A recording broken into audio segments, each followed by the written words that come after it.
Ya nggak sih? Dan apa sih meaning yang lebih kuat daripada cinta?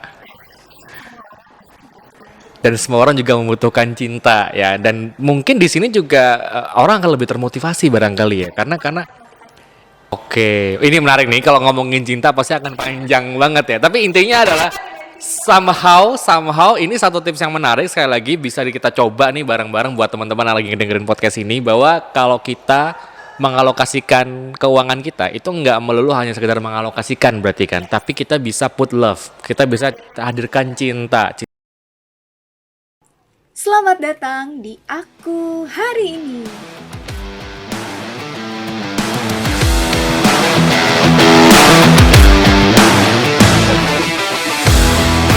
Channel ini adalah media untuk bisa bebas berbagi, bercerita, belajar, dan bersilaturahmi. Jika Anda menyukai video ini, silahkan tekan loncengnya lalu subscribe. Kembali lagi di podcast tentang buku. Seperti biasa, kalau udah ada suara ini berarti kita lagi di segmen ngobrolin buku. Oke, dan hari ini ya, kalau mungkin biasanya aku sama Evan berdua, terus kok di episode sebelumnya ada suara-suara yang gemoy-gemoy gitu ya. Terus ini suaranya kok tiba-tiba jadi serem gitu sih.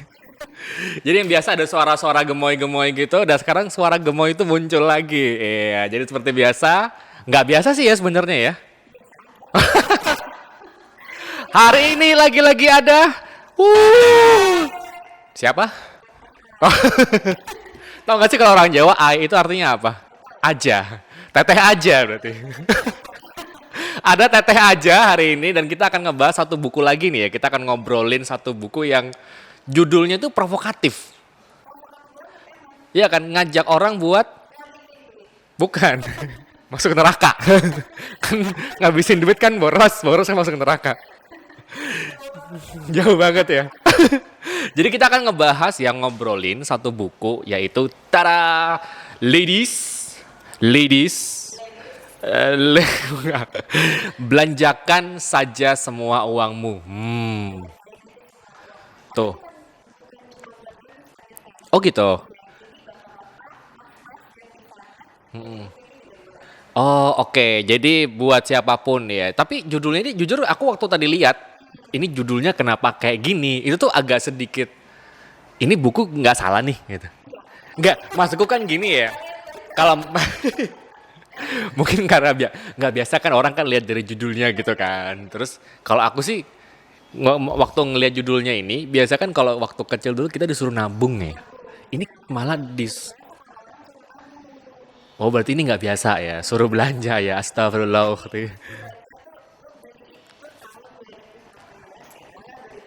Mm-mm.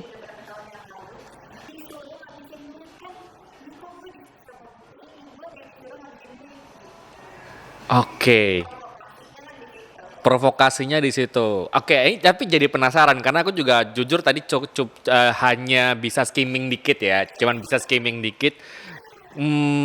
Jadi mungkin kita akan bahas aja ya. Jadi sebenarnya gini nih, ini buku ini tentang apa sebenarnya? Belanjakan saja semua uangmu, disuruh shopping. Ini maksudnya gimana nih? Kalau aku dulu biasa sama mama suruh nabung. Iya makanya, jadi celengan di rumah tuh mulai celengan anak sapi sampai jadi sapi dewasa. Tapi nggak ada duitnya. Sapinya aja tumbuh disiramin kasih rumput tiap hari. Jadi gimana? Jadi gimana? Ini buku ini tentang apa sih sebenarnya?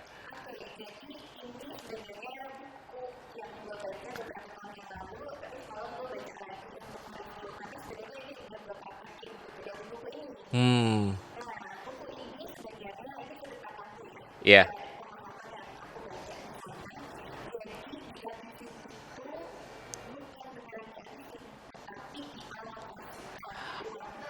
Oh, berarti definisinya habiskan di sini itu sebenarnya alokasi. Berarti bukan disuruh kita shopping ya. Karena kalau dari gambarnya aja udah bawa shopping bag ini. Hmm,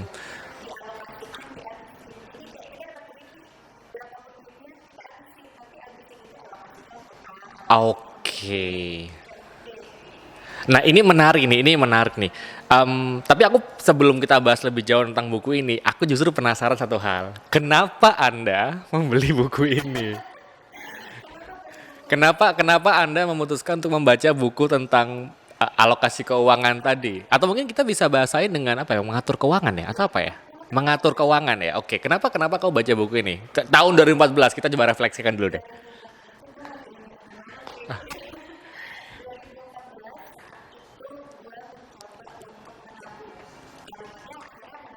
Oke. Dan itu masih mencoba. Berarti sebelumnya nggak pernah nabung. Astagfirullah. Oke, oke. Mm-mm.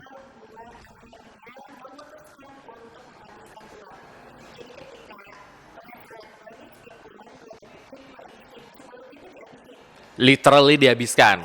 Oke.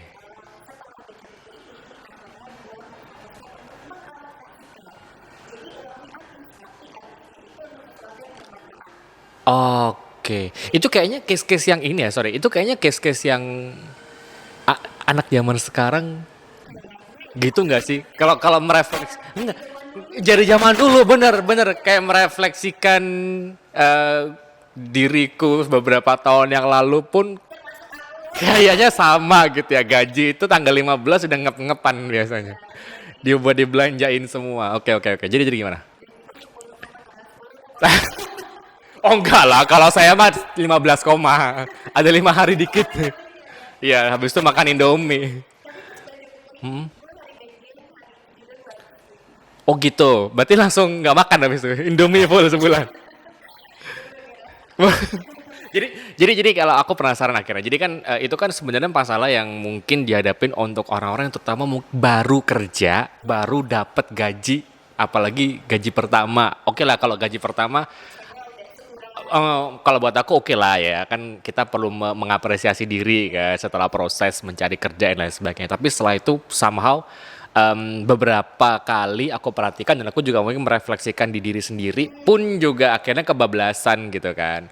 Nah, mm-mm,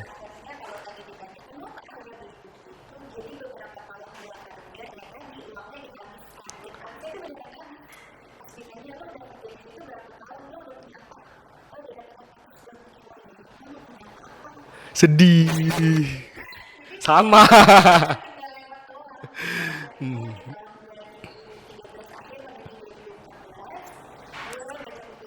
Mm-mm.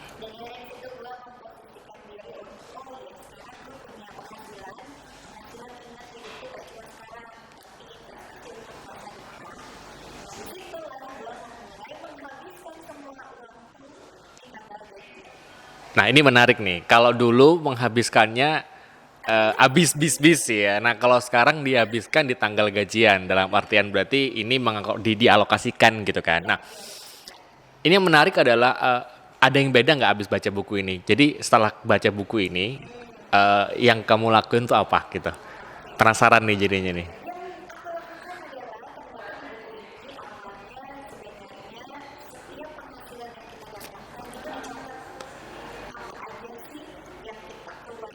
Mm-mm.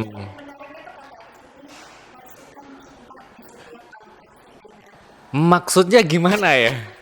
Enggak. Sebentar, aku pikir dulu. Kayaknya dulu pas waktu kuliah akuntansi nggak ada deh. Iya kan pencatatan biasanya kalau di debit itu nggak ada cinta gitu nggak ada. Terus ini maksudnya apa nih mak kalau kasihkan cinta? Ah, hmm.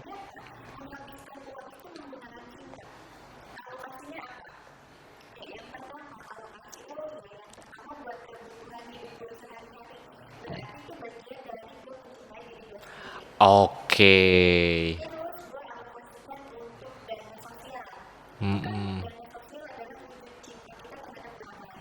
Betul.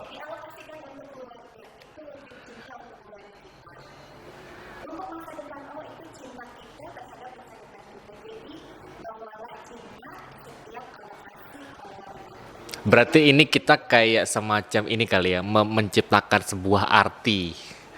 Iya nggak sih? Kadang kan arti positif. Karena kan kadang kalau misalkan ya ini kayak aku pribadi gitu ya. Misalkan kalau misalkan alokasi ya udah alokasi aja gitu. Maksudnya nggak ada sebuah value apapun ya mungkin ya karena emang ini kayak apa ya kalau kalau orang kalau aku kan tipikalnya cukup rigid ya. Maksudnya kayak ya udah ini alokasi tak tak tak udah selesai. Nggak ada cinta. Tapi beda kalau kalau buat dirimu sendiri dengan mengalokasikan cinta itu apa yang kamu rasain? Value-nya lebih strong gitu ya. Hmm. Ya, betul betul.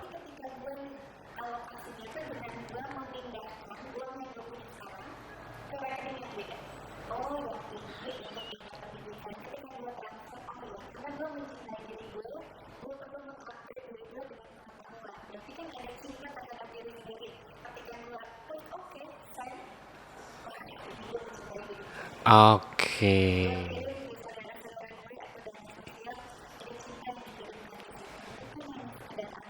Mm-mm.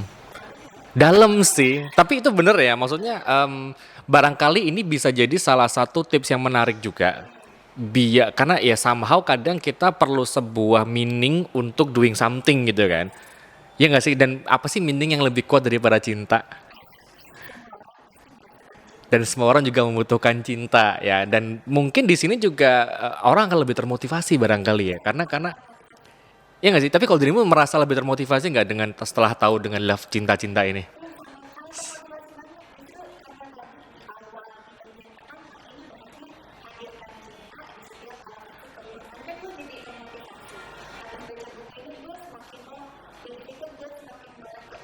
嗯。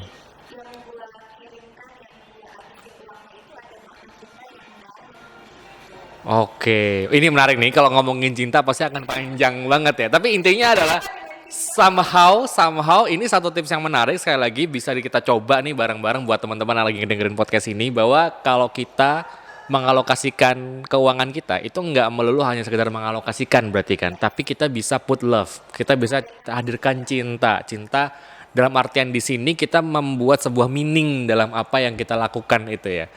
Value-nya lebih dalam, meaning-nya lebih kuat. Oke, terus apa lagi? Terus apa lagi? Tadi kan setelah dengan cinta kita mengalokasikan. Tapi kalau aku jadi penasaran nih, untuk alokasi itu sendiri ada aturannya nggak sih? Kalau dari buku ini? Yang lebih paham, oke. Hmm. Hmm.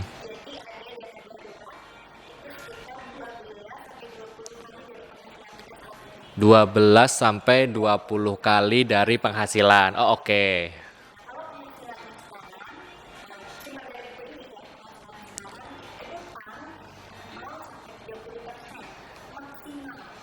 Dari penghasilan bulanan. Oke.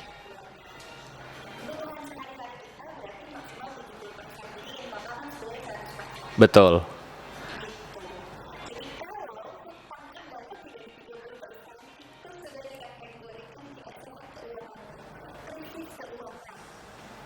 30%. Nah, ini lebih dari 30%.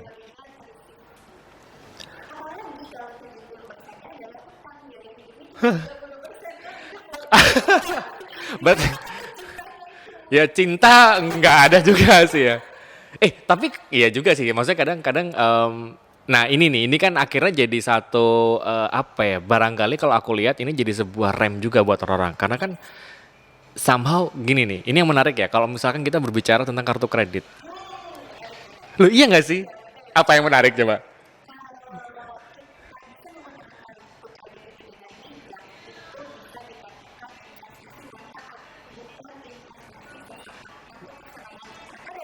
'Oh ada juga'. Nah sebelum ngomong lebih jauh tentang kartu kredit, ini fenomena yang aku amatin ya, dan aku rasakan juga, dan mungkin beberapa orang-orang tua juga mungkin juga sama. Jadi kan orang tuh kadang kartu kredit itu punya gambaran bahwa kita membeli sesuatu yang kayak kita itu beli waktu gitu loh. Instead instead of kita ngumpulin buat buat dapatin itu mungkin kalau kita ngumpulin tuh butuh waktu 5 6 bulan ke depan, kita beli sekarang, kita dapat manfaatnya sekarang gitu kan.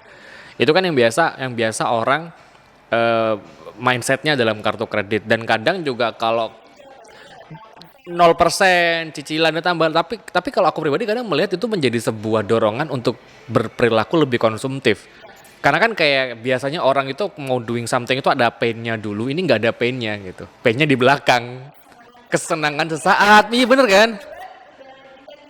Ditagih cicilan terus kayak kayak bayar tuh ngeluh, "Wah, anjir nih banyak banget sih cicilan." Iya kan. Akhirnya kan kalau aku perhatikan itu menjadi dorongan sebuah dorongan konsumtif buat orang-orang di sekelilingku lah, paling tidak. Mungkin ya aku nggak tahu kan. Anda mungkin mengakui, tapi barangkali kalau di buku ini ada tips apa nih? Tadi kayaknya menarik deh kalau kamu bilang tadi kartu kredit itu adalah. Heeh. Nah, itu juga tuh. Itu menarik tuh. Jadi gimana nih? Mungkin barangkali buat teman-teman lagi ngedengerin podcast ini bisa punya satu gambaran apa ya, switching mindset gitu ya tentang kartu kredit. Boleh, boleh. Aku penasaran jadinya. Mm-mm. Mm-mm. Ini kayak Mbak Ai banget ya kalau bikin caption tuh selalu akhirnya sama gitu. Harmonisasi. Harmoni busway bukan. Oh, iya. Oh. Mm-mm.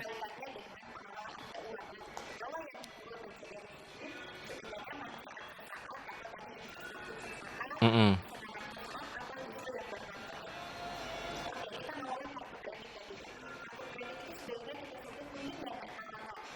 Dana talangan. Maksudnya gimana? Iya, iya.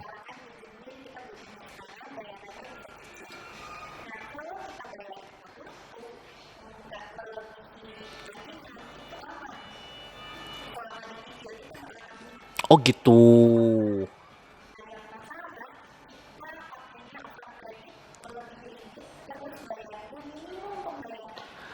Oh, I see. Kartu kredit itu biasanya bunganya di tanggal berapa sih? Tergantung tagihan ya? Jadi oh gitu. Enggak, tapi jujur ya, kan aku juga pakai kartu kredit nih. Cuman aku nggak pernah merhatiin itu kayak gitu-gitu. Ya udah, karena aku batasin banget kan kartu kredit kan. Tipikal orang yang nggak terlalu konsumtif untuk pakai kartu kredit, tahu lah kartu kredit itu kan bikin kayak gitu kan. Aku nggak pernah merhatiin, tapi kadang nggak kena bunga, kadang enggak. Tapi kalau bunga itu biasanya gimana sih? Hmm, nggak punya duit, pakai kartu kredit. Hmm, tanggal tagihan.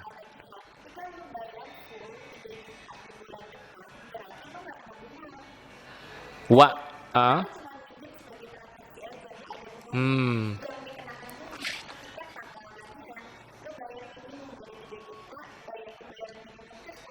iya.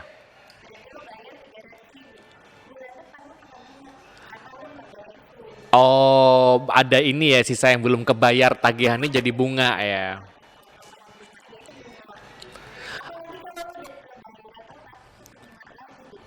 Kita keterlambatan.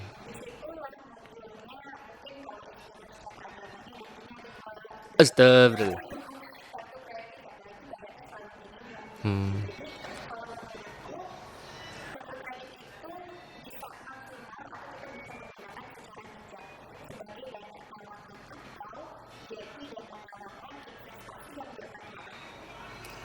hmm.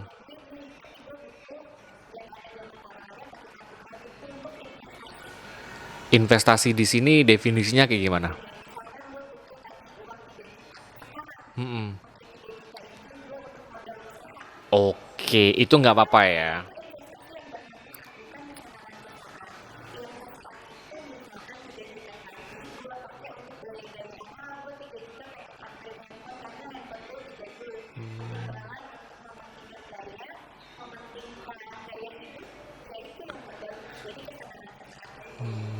Apalagi 3 jutanya buat mabok.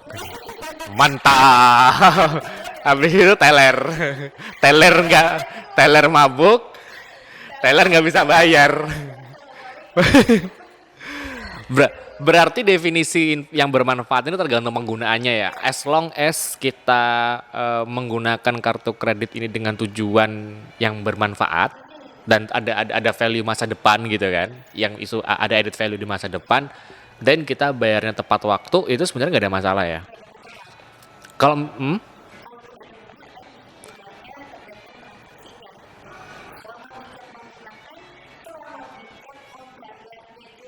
Berarti kalau kita berbicara, kalau tadi kan di awal utang 30% ya maksimal kan. Kartu kredit kan berarti termasuk dalam hutang itu toh. Berarti 30% ini pun juga part of kartu kredit itu. Tapi kalau misalkan aku pengen, kan namanya anak muda ya, maksudnya muda dong, masih muda.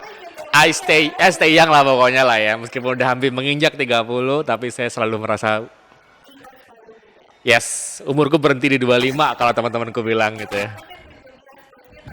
Iya.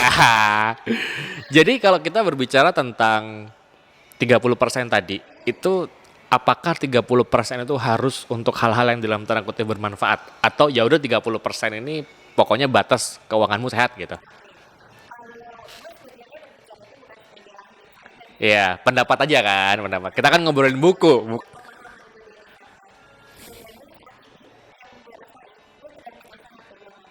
Oh, ding ding ding ding. Butuh dokter? Cari cari sugar daddy. Itu dokter keuangan Anda.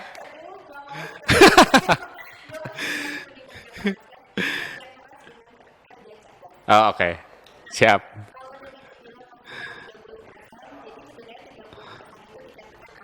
Aman. Oh ya?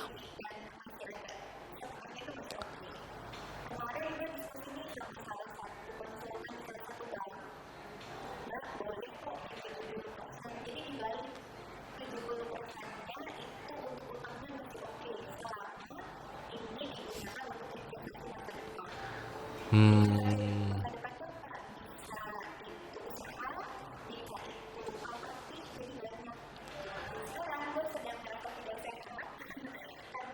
Utangnya 100%. Kan ada Om.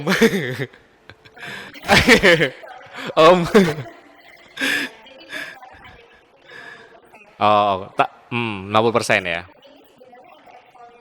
Oke. Oh gitu, ada Excelnya juga. Wow. Oh ada CD-nya ya.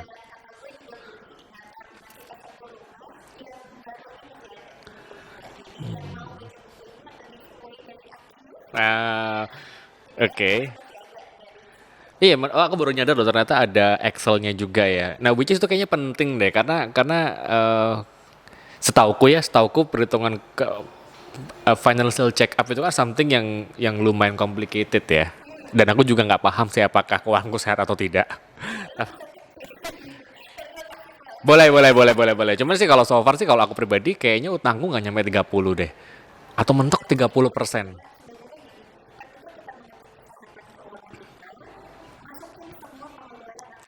Hmm.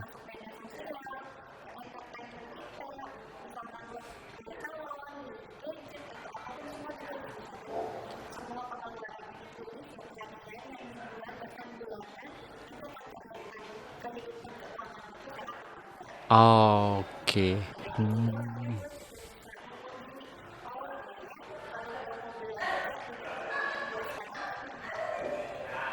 Atau gini aja deh, kalau mungkin teman-teman di sini ada yang penasaran, pengen minta Excelnya, bisa kontak di mana di sini.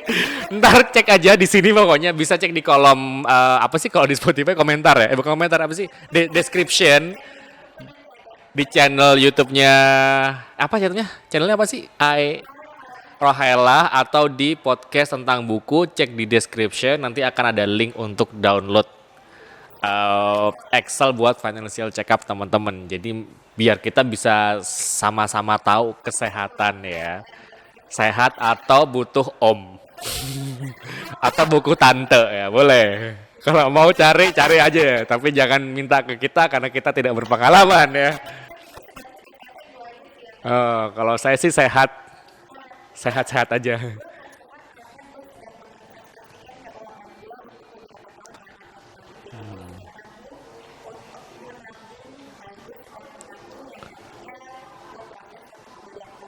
Widih, betul. Menarik sih, ini menarik. Ini obrolan kita bisa sangat panjang banget. Aku mau satu lagi nih tips kalau dari buku ini, terutama buat teman-teman yang barangkali baru pertama, let's say 6 bulan sampai setahun kerja deh. Tuh, itu menarik tuh kayaknya. Tipsnya apa tuh dari buat nak-nak milenial yang baru ketampol 2 jutaan ini biar tidak terlelap. Betul. Hmm, hmm.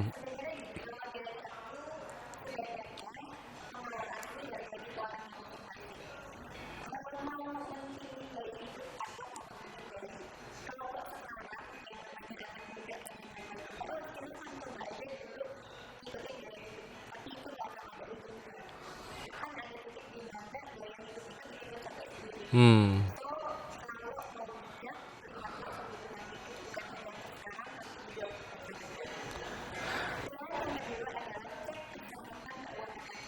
Oke, dan jangan lupa beli buku. Masih ada nggak sih? Dicek aja barangkali masih ada ya. Kalau nggak ada kita bisa bisa apa ya? Bisa sharing. Boleh, boleh.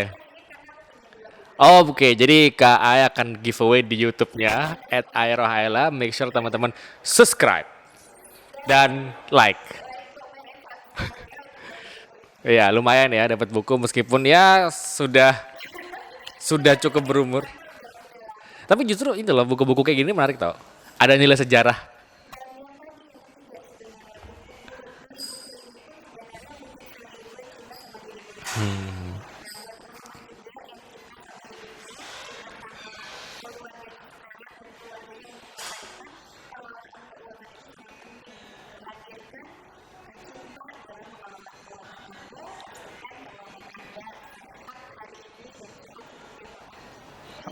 Oke, ya dan quote terakhir dari Mbak Ai tadi menutup podcast kita hari ini. Ya.